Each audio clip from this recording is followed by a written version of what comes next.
Hello friends and this lecture is for metal forming. Metal को form करना instead of casting और machining. तो metal forming के थोड़ा ये फायदे हैं कि मेटल फॉर्मिंग में मेटल जो है वो कम से कम वेस्ट होता है और इजीली फॉर्मिंग हो जाती है विदाउट वेस्टिंग एनी मटेरियल। कोई उसमें स्क्रैप कम से कम होता है। So this is the outline. अगर हम देखें तो मेटल फॉर्मिंग ज्यादातर प्लास्टिक डिफॉर्मेशन में होता है। हमने स्ट्रेंथ ऑफ मटेरियल में पढ़ा कि हमारी स्ट्रेस स्ट्रेन डायग्राम इस तरह से होती है। ये वाला एरिया जो होता है this is known as elastic region, जहां पे वो वापस आ जाता है अपने ओरिजिनल पोजीशन में। प्लास्टिक रीजन में वो डिफॉर्म हो जाता है एक परमानेंट शेप में। तो जितने भी हमारी फॉर्मिंग होती है this is in the plastic region area. तो प्लास्टिक रीजन एरिया में ये काम होता है। इस जो ए वाली लाइन है इससे ऊपर ऊपर वाला काम होता है।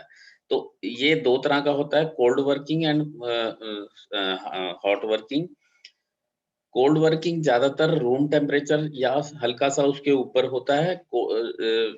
हॉट वर्किंग होता है रिक्रिस्टलाइजेशन या मेल्टिंग टेम्परेचर के आसपास होता है। मेल्टिंग टेम्परेचर से थोड़ा नीचे होता है वो हॉट वर्किंग होता है। इसके कुछ एडवांटेज हैं कोल्ड वर्किंग के।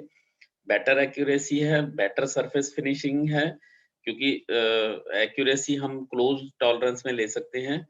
स्ट्रेन हार्डनिंग, इंक्रीज स्ट्रेंथ, अगर हम उसको पीटते हैं तो वो उसकी स्ट्रेंथ भी बढ़ जाती है।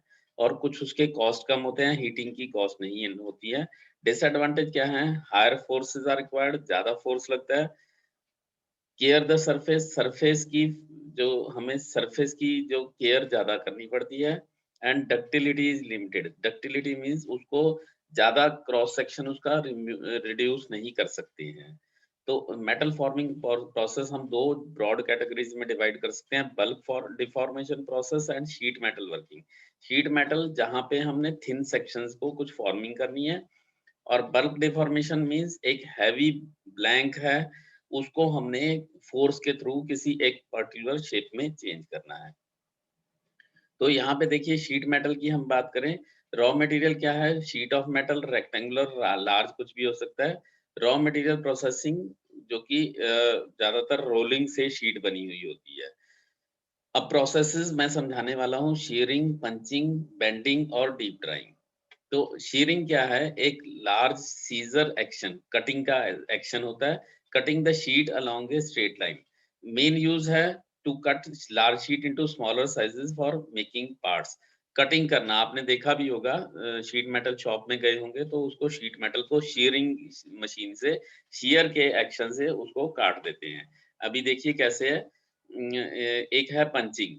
पंचिंग में क्या है? कटिंग टूल इज राउंड, ये शीट है तो ये राउंड पंच है that goes through a hole और die of the same shape. थोड़ा सा शेप उसका एक्स्ट्रा होता है, और ये जो है अंदर, उसके अंदर जब पंच करता है तो वो एक अलग उसकी कप टाइप की शेप हो जाती है। पंचिंग के मेन यूजेस है cutting hole in sheets, cutting sheet to required. ये देखिए यहाँ पे पंचिंग की हुई है शीट के अंदर तो होल्स बने हुए हैं। ब्लैंकिंग, नाउ ये दो प्रोसेस मिलते जुलते हैं, ब्लैंकिंग एंड पियर्सिंग। इसमें आर नहीं लगा हुआ तो ब्लैंकिंग एंड पियर्सिंग। फर्क सिर्फ इतना है कि ब्लैंकिंग में जो स्ट्रिप है वो वाली स्क्रैप होएगी ब्लैंकिंग, और ये जो पार्ट निकला है ये यूजफुल पार्ट है, उसको हम ब्लैंकिंग करेंगे। पियर्सिंग में जो ब्लैंक निकल गया है उसको हम स्क्रैप मानते हैं, और जो शीट बाकी बची हुई है उसको हम पार्ट मानते हैं। तो दोनों में डिफरेंस कई बार आ जाता है, what is the difference between blanking and piercing. Blanking में जो पंच के नीचे वाला पोर्शन है वो वाला यूजफुल होता है, उसको हम पार्ट मानते हैं। और पियर्सिंग में जो पंच के अलावा जो पार्ट होता है वो हमारा यूजफुल होता है। तो ये देखिए इसका इस तरह से हम पंच में निकलता है बाहर। शीयरिंग ऑपरेशन है, देखिए क्या होता है कि ये शीट है तो शीयर का ऑपरेशन होता है। ये इसको उधर से कट कर रहा है, ये पंच है और ये नीचे की तरफ प्रेस कर रहा है, तो नीचे की तरफ प्रेस करेगा तो ये डाई के अगेंस्ट उसको काट देगा। फिर बेंडिंग आ जाती है। बेंडिंग इज द एक पर्टिकुलर एंगल के ऊपर उसको बेंड करना या राउंड करना।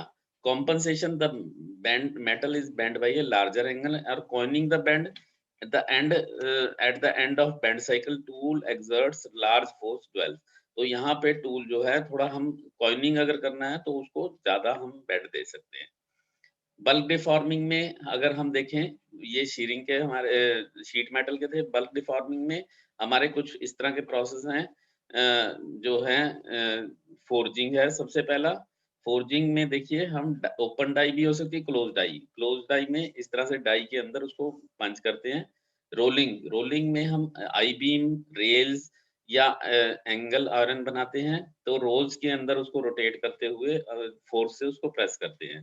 देन ड्राइंग, ड्राइंग में क्या करते हैं, हम रॉड, वायर या ट्यूबिंग बनाते हैं सीमलेस वाली। एक्सट्रूजन में रॉड्स या ट्यूबिंग बनाते हैं। तो डाई में भी देखिए ड्रॉ उसको टेंसाइल फोर्स से खींचते हैं।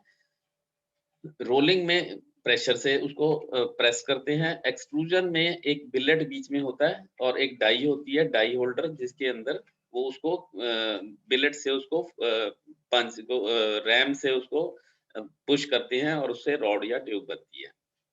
अब एक्सट्रूजन का प्रोसेस देखिए, metal force squeeze through a hole which is known as die.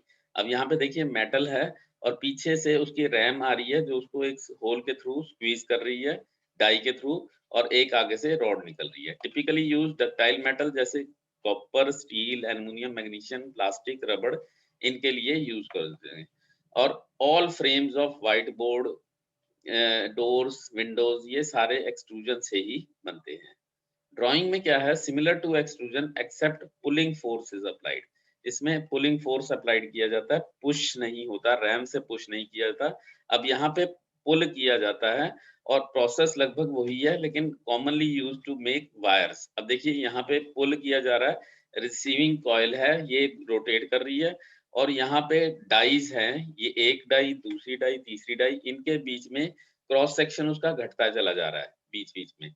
यहाँ पे क्रॉस सेक्शन कुछ और है, फिर दूसरी में और कम हो रहा है, फिर कैप्स्टन ड्रम है उसके ऊपर रोटेट करते हुए, और फिर अगले रोल के ऊपर, कॉइल के ऊपर बनती चली जाए। इस तरह तारों के रोल बनते रहते हैं, क्रॉस सेक्शन उसका कम होता रहता है। Sheet metal working, bending we have explained, deep drawing, drawing से भी डीप होता है, और शीयरिंग वी हैव एक्सप्लेन्ड। ठीक है, then next is forging. Metal is beaten with the heavy hammer to give the required shape. यहाँ पे metal को पंच किया जाता है हैवी। ये ओपन डाई है, दैट मीन्स किसी बंद में नहीं है, इसको पंच किया जाएगा बार बार, तो एक प्रॉपर शेप में आ जाएगा। फोर्जिंग के कुछ एग्जांपल है, ब्लॉकर, फिनिश, ये देखिए स्प्लाइन वाले बने हुए हैं। तो क्वालिटी ऑफ फोर्ज क्या है, इसकी सरफेस फिनिश बहुत अच्छी होती है, डायमेंशन कंट्रोल बहुत अच्छा होता है, स्ट्रॉन्गर भी होता है।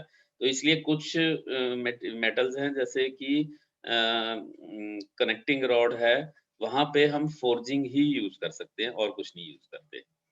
ग्रेन फ्लो देखिए यहाँ पे, ये कास्टिंग से बना हुआ है, ये मशीनिंग से, और फोर्जिंग से देखिए ग्रेन, इसका स्ट्रक्चर बहुत अच्छा होता है। अपसेटिंग, अपसेटिंग में क्या है, इस तरह से डाई होती है और उसको पंच करते करते इसकी बैरलिंग हो जाती है, तो अपसेटिंग से इसको जो रेक्टेंगुलर सेक्शन है उसको हम गोल में कन्वर्ट कर सकते हैं। इम्प्रेशन डाई फोर्जिंग, अब डाई फोर्जिंग में क्या होता है कि डाई से उसको पंच किया जाता है और एकदम बंद किया जाता है खड़ाक से, और उसका एक फ्लैश बाहर निकलता है। जो ओपन डाई होती है उसमें फ्लैश बाहर नहीं निकलता, इसमें फ्लैश बाहर निकलता है, फ्लैश की डेफिनिशन आती है, बाद में उसको ट्रिम भी कर दिया जाता है। तो फ्लैश को देखिए कैसे ट्रिम किया जा रहा है, वो ट्रिमिंग का आपको पता है कैसे करते हैं। फिर एक फ्लैशलेस फोर्जिंग भी होती है, वो आपके अभी सिलेबस में नहीं है, तो इसकी जो कॉस्ट है वो थोड़ी कम होती है। Then next is rolling. Rolling ज्यादातर यूज होता है स्टील प्लांट में, जहाँ पे शीट, ट्यूब या रॉड बनाए जाते हैं, या स्क्रू मैन्युफैक्चर में भी यूज किया जाता है। रोलिंग बेसिक क्या है, स्क्रू देखिए ऐसे, एक साइड में एक डाई है, दूसरी में दो है, तो पूरा एक लंबा स्क्रू जब बनाना है तो वहां पे स्क्रू मैन्युफैक्चरिंग के लिए रोलिंग डाई से बनाया जा सकता है। ये रोलिंग के तरीके हैं। स्ट्रिप जो है वहां से यूज की जा सकती है, स्ट्रिप बनाई जा सकती है, एंगल आयरन बनाया जा सकता है, ये देखिए चैनल सेक्शन बनाया जा सकता है, स्ट्रक्चरल शेप रेल भी बनाए जा सकते हैं। रोलिंग की अगर थ्योरी देखें तो कैसे होता है कि इसके यहाँ पे इसके प्रेशर पड़ता है और यहाँ पे इसको जब रोटेट करते हैं तो ये प्रेशर से रिड्यूस होता हुआ बाहर आ जाता है। डिस्टॉर्टेड रोल इस तरह से बनते हैं। तो काफी सारी ये शेप्स जो हैं रोलिंग से बनाई जा सकती हैं। रोल फोर्जिंग से ये बनाए जा सकते हैं। ये देखिए इसमें पाइप भी बनाई जाती है। पाइप में क्या होता है, एक मैंड्रेल हमें यूज़ करना पड़ता है। मैंड्रेल क्या करता है, जब इसको स्टार्टिंग सिलेंडर उसको घूमता हुआ जाता है, तो आगे पाइप बाहर निकलती हुई आती है। That is all for today. Thank you very